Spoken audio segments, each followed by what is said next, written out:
Yo, what's good, y'all? It's Drect once again, here for another recap.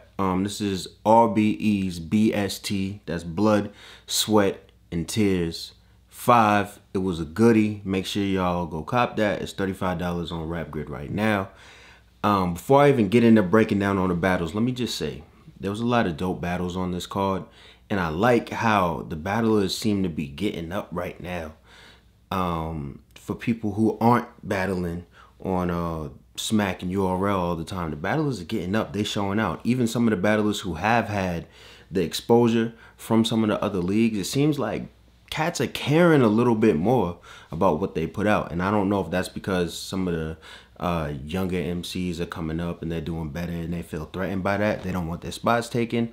Or it's because they see some of the other veterans slacking and they don't want to end up like them. Or maybe they just read the comments and don't want to hear that shit all day. But either way, a lot of fire battles going down right now, and a bunch of them were definitely at Blood, Sweat, and Tears 5. Let me get into the card real quick. If I can remember, I'm going to try to include what my prediction were for some of these battles. Truffaut and Don Dollar, that's a one-round battle. They added two one-round battles to this card, both kind of like bonus battles to the VOD. I might have had Don Dollar winning this going into it. But Truffaut got it, man. I mean, Don Dollar, he had some good struggle bars about the syrup sandwich, and he had some shit about had a good grip like a rock climber. That was dope. Truffaut brought way more energy. The crowd was with him more. His energy throughout the whole battle is really what took it for him. So, like I said, it's only one round. It's not a 2-1 on the situation, but Truffaut won that battle. Something that I thought really took the battle, especially because his second half of his round was pretty dope, as he said, you get boxed on tape. That's a package deal. Your gift is not your present just because you wrapped it well. Like I said, I'm not a big gift present, but I like how that flowed. So good shit, Truffaut. Now we're gonna go with Easy to Block Captain versus Tracks. Now, some of y'all might not be familiar with these names, but these two brothers are dope, and they spit a lot of real shit, and they bars a lot of real life shit. They try to come with like a little lesson or just give the crowd gems, which is something that I love. People who know how to battle you at the same time, but also give you gems, a la the B-Dots of the world and such. This battle was also one round. Easy to Block Captain went first. It's easy for me to feel his shit because there's a lot of emotion in his bars. And like he said some shit about like you don't have to get a tattoo on your face if you drop the tear in real life. That shit was hard. But Tracks, to me, Tracks won this battle. He definitely started taking off after like a minute or two into his verse.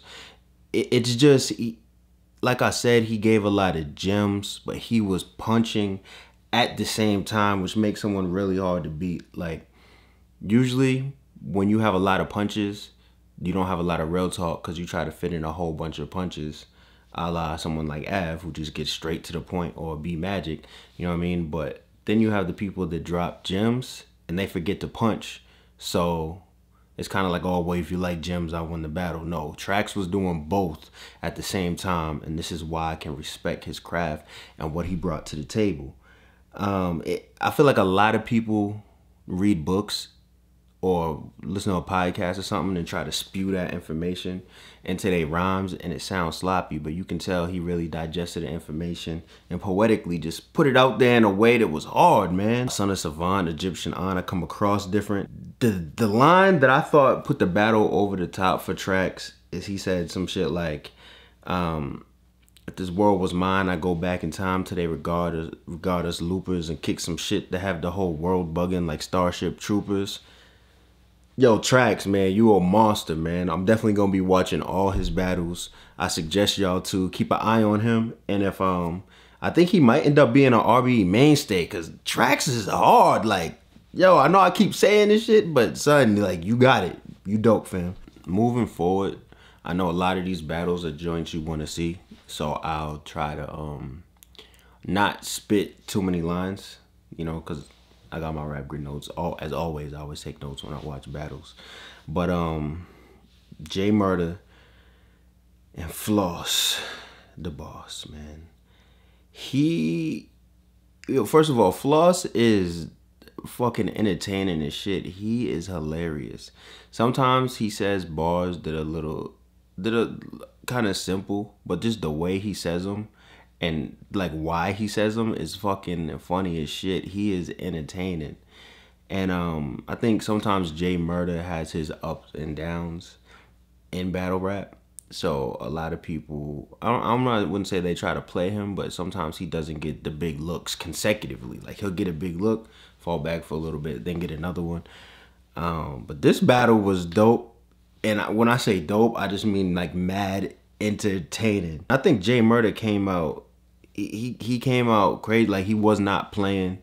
He was in straight disrespect mode. There was a lot of pushing and shoving and hand slapping down. And you know that shit to make the crowd in New York be like, yeah. Like a lot of that going on. I call round one for Jay Murda. I feel like he came out the gate and it was that like vintage Jay Murda that we hope to see every time showed up in that round.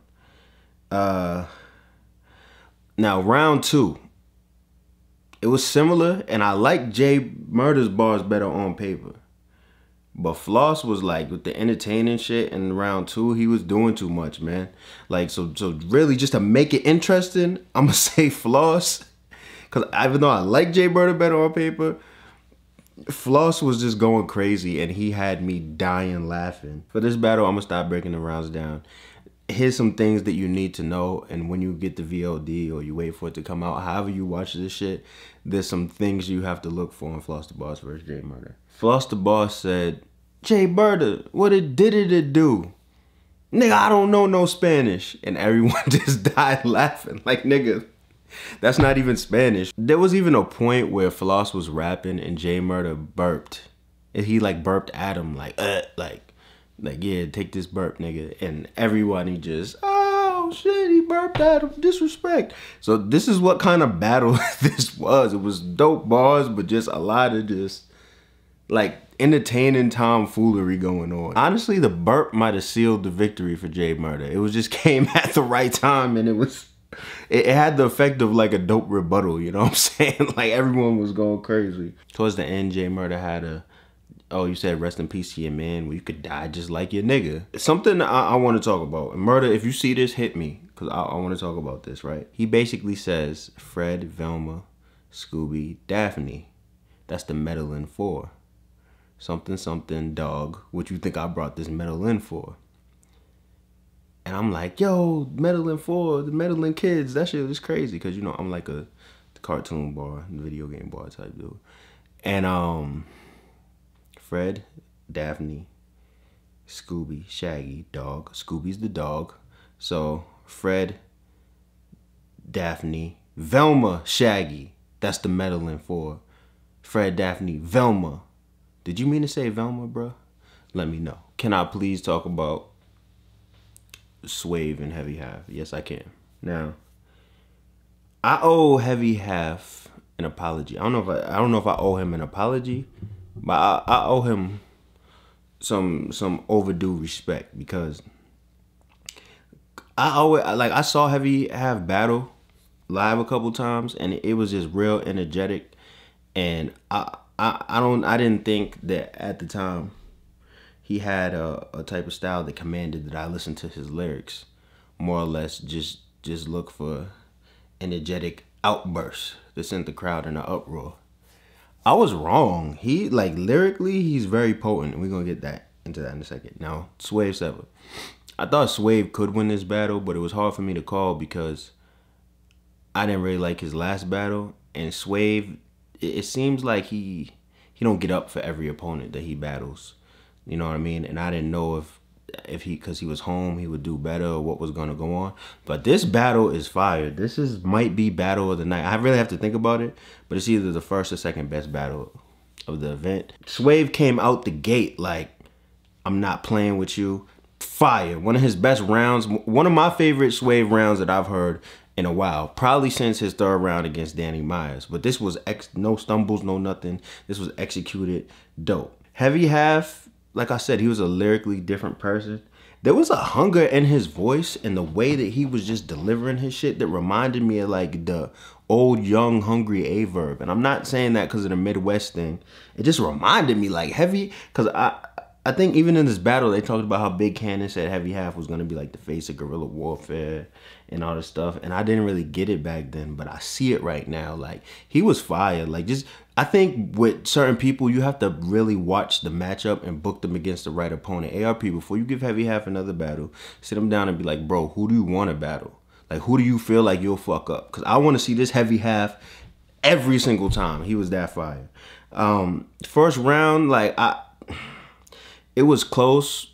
It was very intense. I feel like Heavy Half was a little more intense, and I like some of Swave bars better, but I don't know. I'm just gonna call it like even. Second round, Catch a Bullet or Die Behind Bars. It's Aaron Hernandez.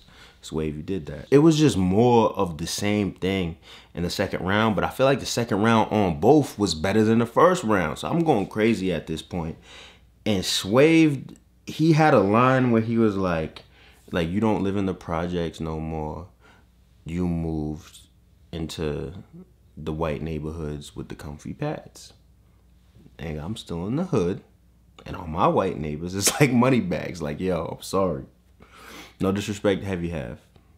But Swave, I feel like you should have used the money bags line at just like, in like a highly anticipated, my career's on the line type battle, man. Yo, that line was fire, man. And that's a line that I don't think too many people could say that line. Yeah, Swave. That shit worked perfectly. It was a gem, Swave. That's one of my favorite Swave lines. Shout out to Moneybags. Heavy Half had a lot of karate bars in his second, but it was kind of like, it wasn't like, oh, you do karate, you soft. It was kind of like, I had stones that do more than fix your chi, like real, you know, a little bit about karate bars, you know what I mean? Or you watch a lot of karate movies, 5 Deadly Venoms and shit, karate bars. He had a line about, I'm not even gonna ruin it, but he had a line about Beanie Siegel that, like, I was about to say Swave won the second round, but the Beanie Siegel line, I can't even call the second round either, to be honest with y'all. I can't call it. The third round, Swave came with a lot of like, you look black as hell, African jokes, you know. And Heavy Half told a story that was crazy. He tells the story of how he got his name, and everyone felt it, even Swave. Like, it was like a round of applause for that intro. Dope. I thought Heavy Half's third ended a little early, so it made it, because I was definitely about to give him the round just for the story on how he got his name.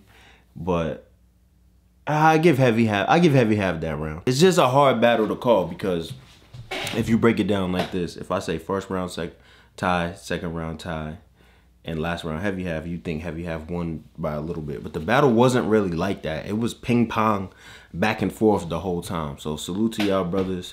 Y'all had a very, very, very good battle, and I watched it back twice. We're gonna talk about Show Off versus O-Red, right? So the buzz coming off this event was O-Red was crazy. O-Red caught a body. Like, that's what I heard, right? Sorry, I'm like fixing my focus and stuff, but y'all see me. So Show Off goes first, and something I applaud Show Off for is I feel like he's a lot of like raw aggression and energy, and that's why that crowd loves him. He's very aggressive. I feel like since he knows O-Red is very lyrical, and people are expecting that, and I don't know if people said he was gonna get washed and this is what made him do it, but he toned down the aggression. He still had aggressive moments, but for this battle he toned down the aggression, and he really focused on lyrics, and I give him a lot of respect for that, for being able to not completely switch his style, but to make an adjustment. And I don't know if he was thinking this, but I think that made it a better battle watching the footage back, because he approached it that way. Show Off went first, so even though like O-Red is crazy, we're gonna get in him in a second, but Show Off went first, and I think because he went first, since O-Red was so fire, it leaned certain things in O-Red's favor because it was easy to forget what Show Off had just said. Especially live, I can see why people reacted like that. But when I put Show Off's first round under a microscope, I thought it was very, very good and like one of my favorite rounds from him. He talked about some Sue Surf and like Adi Boom stuff that a lot of people felt. And I thought Show Off was just going crazy lyrically round one. O-Red goes, he's fire. Start speaking another language out the gate. For la mama na na na na na na. Translation. He was just going in, and he had like a Movado watch line where like the whole crazy, right? So O-Red got the first round, but I thought Show Off was fire, and he needs his just due. Not a 10-8, like a 10-9 type round. Second round. Show Off called O-Red a slab of leather. And if you don't know what I'm talking about or what I mean by that, he's talking about O-Red's complexion. That was a great black ass joke. This is what makes it difficult. How do y'all score chokes? Because O-Red had a choke. He didn't really lose his composure. He just kind of sat there and thought about it for his 15, 20 seconds or whatever, then got it back. But it was definitely a choke. He was fired before it and he was fired after it. Yo, Red, if you're watching this, the Vampire in Brooklyn, Eddie Murphy shit. Yo, listen, let's put the choke aside to a second. Something that I give O-Red a lot of credit for is he has the ability to bring lines back without being like, yo, I'm gonna bring the shit back. Did you miss that? I'm gonna slow it down and remix it in case you didn't get that. Now listen, I said eggs, bacon. Nah, he don't do that shit. He just formulates his rhyme in a way where he can say it again and people can catch it. And I just feel like it's more creative when you do it that way. Like, stop stealing someone else's style and bringing the shit back a certain way. Just find a way to make people get it. And that's what O-Red does. He doesn't have to slow it down and command your attention and fuck up the flow of the battle. So that's what he did. But anyway, back to the choke. So a lot of people might give O-Red the round anyway, but I'm kind of old school with the choking thing. It doesn't mean you lose the battle. If it's in the third round and it's close, you lost the battle. But it doesn't mean you lost the battle if it's in a round besides the third. And I give the second to Show Off. I have to. O-Red was fire, but I have to give the second round to Show Off because of that. And this fucking slab of leather shit. Third round, I give Show Off a lot of credit for he tried to put rebuttals in the beginning of every round. Sharpen his sword. You could tell he's trying to do something new. He did it in other rounds and it worked. The third round one wasn't as good as the other ones that he tried. I feel like Show's third round was his weakest. The crowd was a little asleep because they were so hype off shit that Red was saying at the end of his second. But still straight round. Now, O-Red's third was like KO punch after KO punch after KO punch. Like, he was killing. And like I said, I'm not gonna spit you all the bars because I don't want to ruin it. But yo, die popped in the middle of a round for causing trouble. I think O-Red's third round is one of the rounds of the year. It was crazy. Like, if that O-Red battle Av, you would have had a whole nother problem. Like, that battle would have been crazy. Honestly, his third reminded me why people love O-Red so much. You know, because the Av, I didn't like the Av battle at all on either side. And this was a great bounce back, man. I give it 2-1 O-Red. Some people might count his third round as a knockout, but like I said, I thought Show Off did great in them first 2 rounds, man. So I wouldn't discredit him and say that it was just over and he got washed like that, but O-Red got that. Now, I said that I wouldn't ruin some of these battles by spitting y'all a bunch of bars, but as you can see here, my rap grid notes. You see all that? I don't know if you can see because the screen is mad light or whatever, but this is like, you got to scroll 3 times to get through all the notes that I put about JC and Big K. So I want to share some of this stuff with y'all. Now, mind you, I'm not going to spit all the bars. I'm not even going to spit them. I'm just going to say certain things that happen. But if you want to see this battle in whole, rapgrid.com/BST5. $35. Get to watch all the battles. Cool? Cool. Thanks. Going into this battle, I thought JC and Big K was going to be a classic. And I thought Big K was gonna edge it because Big K had the battle with Cortez. He's the type of person where he doesn't like you challenging him as far as like how good he did. He doesn't want you to, if a lot of fans say Big K lost this one, man, he got outdone, I feel like he's gonna take it personally and he's gonna try to smoke the next person that much more. So because I know he's that type of person and he's not one to really roll over or get too like flustered with that kind of shit, I thought he was just gonna bring a whole new level against JC, which he did. But let's get into the battle. So Big K goes first. Straight out the gate, he said this is gonna be a classic 30 like the mini Nintendo. He set the tone out the gate with that. I'm not gonna tell you no more bars from the first. Just know that Big K smoking. Bar after bar after bar. Classic Big K shit. So I'm like, I don't think JC is gonna beat this shit. I think he's just gonna tie. And if he ties the first, it might be that classic I predicted, right? So we going to JC. He has a Poppin' Molly Jalen Rose bar, right? I'm very familiar with Jalen. I know about Molly. So I went crazy. Sports bars, right? Sports bars off top. JC starts going to another level. And I'm like, is he winning or is he tying? I don't know. I'm right there with him like, if he say one more crazy bar, I might have to give him the first, man. I might have to give it to him. And then he says, when you got that machine behind you, it's not good promotion. Over. How has nobody said that bar before? See, JC says a lot of lines. Even though he has a lot of complicated lines, he says a lot of lines that are like, damn, I should have thought of that shit. JC, man. JC got the first. So it's 1-0, but it's a very close 1-0. And some people might be arguable after that first round. It's a very close one, but JC's up. It's more like a JC has the more advantage JC, right? I think, don't they say in tennis, advantage? I don't know. But whatever, advantage JC after one round. Big K sees that everyone is like, oh, JC, 1-0. And JC is doing this, 1-0, 1-0, 1-0. So Big K is like, oh, 1-0? Turns up in the second round, right?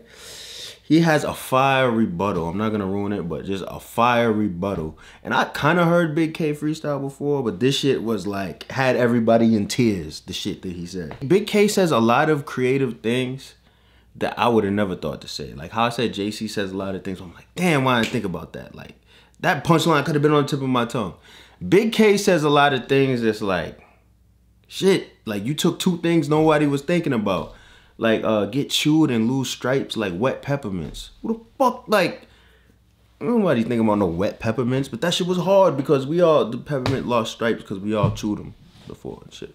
So, kudos on the peppermint shit, Big K. I like that. And Big K's second, he made something very apparent. Now, you have people, the punchline people, like I talked about earlier. You have the punchline people who focus on punchlines and don't really say too much else because they want to get to the point. Then you have the real talk people who sometimes sacrifice punchlines for real talk because they feel like it's more potent. Now, there's a misconception that Big K does not have real talk because he says so many punchlines in a row. Not true at all. Now, what Big K does is what I think all punchline people should do. You mix real talk in the punchline. So you punching in between it, but if you listening, you know what I'm saying? Or if that artist can command the crowd's attention, then he's giving you two gems at once. And that's what Big K's second round was about to me.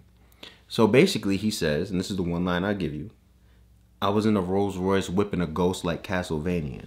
Now, if y'all don't know about Castlevania, it's classic. You just feel my point. But if you know what Castlevania is, you know how crazy that line was. So Big K proceeded to be like, yo, like, because I have video game bars, y'all gonna say I'm corny and oh, da-da-da-da-da. But it was still hard. Yet, if I say something about 2K or something else that y'all fuck with, y'all gonna be biased because y'all like 2K and y'all gonna go crazy, which is a very good point. People felt it. And the thing I like about this is a lot of rappers complain to the crowd. Oh, the crowd wasn't feeling me. They wasn't fucking with me. So instead, what Big K did was he talked to them while he was talking to JC. And it made them react like, yeah, you right. We do that. And that was genius. It was fire. It's excellent to me. This is something Big K should do in more battles. He does it sometimes, but I feel like this is a style that he needs to run with, and all the other punchline battle rappers need to take note, because that Castlevania line was hard, and he's right. Nick, if you say anything about 2K, oh, I'm in the VC, you won't get no extra niggas will go crazy, right? So nobody wants to hear nothing about that. He talked about smack, talked about burning bridges, crazy. And I think just the fact that he had the substance and the punchlines was gonna make this round very hard for JC to capture.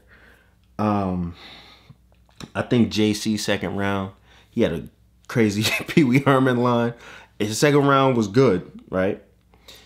But I think it might have been his weakest round of the battle. And Big K's second was fire. So I give the second to Big K. So some people are looking at it like 1-1. I think that would be the popular opinion. It's 1-1 going into the third, right? So third round, Big K. Big K does something else which I like, but I don't think everyone else necessarily likes this. But fuck all that. Because I like it, I'm gonna force y'all to like it. He said a lot of jokes. But what did he do? He turned the jokes into bars, right? So a lot of times when you have jokes, people say, oh, but you don't have bars though. No. So what you do to combat that, I'm gonna say jokes, but I'm gonna write them in bar format. So you get in the bar, but the shit is funny. You have to fucking respect that shit. So Big K is just going to work, saying funny shit, and he's talking a lot about how JC looks like a kid. And this was the constant theme of the battle. Like, he's a baby. He's a kid. It's cool. Like, he's a baby, man. And that's what made it so funny, is that's the undertone of the whole battle. And obviously JC looks young. And Big K said JC's son is going to beat him up. And his son will be a young age when the beat up takes place, because JC is small and little. And I laughed and I thought it was funny, but it was also a bar, right? JC's third was hot. I think what might happen is, even though a lot of people in that building that day said that they thought Big K definitely got it 2-1, JC had a lot of substance in his third round, and if you're not a joke dude, you might want to vote for JC. But like I said, Big K had the bars and the jokes at the same time, right? So it might make it hard for some people to call, but it makes it a very good battle. Now JC had a great line that fucked me up. Fucked me up, man. The line is fucking great. Waiting with the Magnum like I'm under Stacy's bed. Right? If you don't know who Stacy is, if you don't know what a you should know what a Magnum is, double entendre. But if you don't know who Stacy is, just watch The Wood, man. That's it. That's all I gotta say. Just watch The Wood, man. Classic line. That's one of the movies where you can pull a classic line out of any part of that movie. It's like Friday, which Big K mentioned something about this, but Friday, The Wood, Paid in Full, Belly. There's a couple Belly bars that on BST5. Belly. Yeah, there's a couple joints. So like, yeah, like I should do a blog coming up with a list of like all the classic black movies that you can reference. No, not even just black movies, because you could reference movies like Superbad and niggas go crazy. Just movies that everyone is seeing that you can reference, right? Because I don't want people to hear me in this blog and be like, yo, classic movie bars for the win. And then y'all start rapping about Waiting to Exhale and shit, and niggas feel uncomfortable, whatever. I don't know. But anyway, yeah, so JC versus Big K was a very dope battle. Once again, BST5, VOD, not PPV. PPV is live. VOD, video on demand, is on RapGrid right now. rapgrid.com/BST5. And you're probably wondering why I keep saying that, because I'm probably going to put the text at the bottom of the screen that says the link this whole time. But it's not on my screen now, so I'm going to keep saying it. Great event. I thought it was well worth the watch. I enjoyed every battle. Salute to RBE, salute ARP, and I think they're making big leaps for people to watch other leagues. Now, there's a couple other leagues doing it too, and I'll talk about it on their blogs, but for right now, RBE made a big leap. Salute to y'all brothers. Cop the PPV. See, I'm fucking up. Cop the VOD. That's VOD. Holla.